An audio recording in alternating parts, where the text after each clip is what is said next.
Good morning, I'm Vic Senese with UroNurse News. Today we're looking at what happens when somebody gets sick in the sky, and just how often in-flight medical emergencies actually occur. A new Duke University study analyzed more than 77,000 in-flight medical events, all reported to the world's busiest airline medical support center. With nearly 5 billion people flying each year, the skies are busy. And as it turns out, medical emergencies in the air are more common than most people realize. While most incidents are minor things like fainting, dizziness, or nausea, thousands of passengers require hospital care after landing, and hundreds died or triggered emergency flight diversions.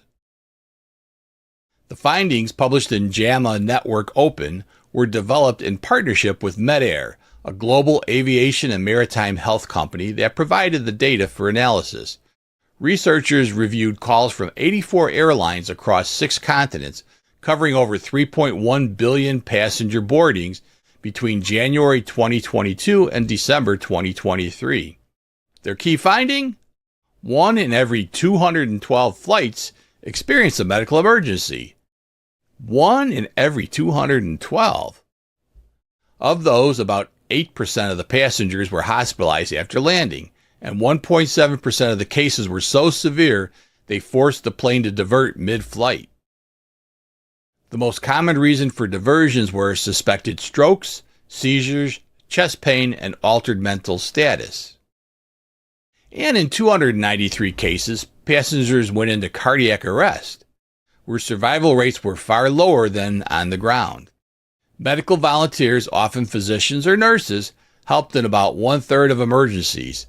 Their presence, not surprisingly, was associated with a higher likelihood of diversion, since they're usually called upon for the most serious situations. Dr. Alexandra Rada, the study's senior author and chief pediatric critical care medicine at Duke, said, quote, "It gives us a real-world snapshot of what happens when someone gets sick in the sky, and how starkly the options differ from those in a hospital." He added, "It's humbling to practice medicine in the air. You're working with limited equipment, no lab tests, no backup. Even minor issues can become a major challenge." Dr. Rhoda notes that most airlines, particularly in the U.S., are well prepared with defibrillators, basic medical kits as required by federal regulations. However, not every airline partners with ground-based medical support centers, which he believes can make a difference between life and death in flight. He reminds us airplanes are not hospitals, and we shouldn't expect them to be, but having expert guidance from the ground can help save lives.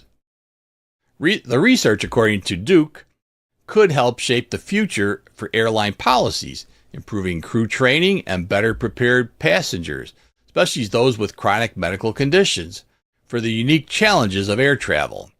Remember, 1 in 212 flights involved in a medical emergency. So, the next time you board a flight, take a moment to remember, help might come from the passenger sitting right next to you. And for those of us that are in healthcare, you may have had an opportunity to render healthcare help. Hey, coming up tomorrow on UroNurse News, a new twist on a very familiar pill.